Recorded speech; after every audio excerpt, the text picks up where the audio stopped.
From 1939 until 1945, the world saw its Second World War. The Allied powers of Australia and Canada originally entered the war in 1939 following the German invasion of Poland. While most of the fighting took place in Europe, Canada and Australia showed their alliances to the United Kingdom when both nations declared war on Germany in September of 1939. Both countries, Australia and Canada, had already been through World War I and European fighting. Australia and Canada, while at war with Germany, still had to keep an eye out for Japan and any suspicion that could be raised in the Pacific Ocean. Canada had been expanding since the conclusion of World War I. Now, with one of the world's largest navies, Canada was ready to fight against any Pacific invasion. Australia, being an island in the Pacific and not too far from Japan, had to be ready for any attacks that may occur. Most of the Royal Australian Navy had been battling Italy in the Mediterranean from 1939 to 1941, leaving little Australian protection and little naval resources on Australia's home front. When Japan exercised their naval powers by attacking Pearl Harbor, America was initiated into the war, but Australia and Canada were two nations that also required action.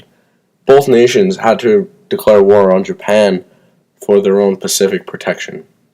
On December 7th, 1941, Japan deployed over 200 aircraft attacking Pearl Harbor on the Hawaiian island Oahu.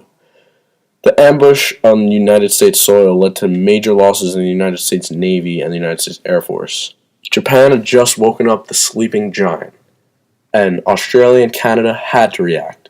Both nations, Australia and Canada, had no interest of conflict in the Pacific, but due to Japan's exercised power, both nations were obligated to declare war.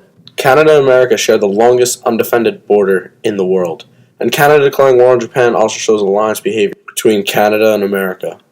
The attacks on Pearl Harbor brought fear to the doorstep of Canada and Australia. The Pacific coasts were unguarded and in desperate need of protection. Japan made a clear statement of their capability towards the destruction of Pacific nations like Australia and Canada. Both nations owed it to their people to declare war on Japan as a way to give insurance for more troops to enter the war. As the war progresses, Japan does not make any moves of attack on the Canadian coastline or the Australian main island.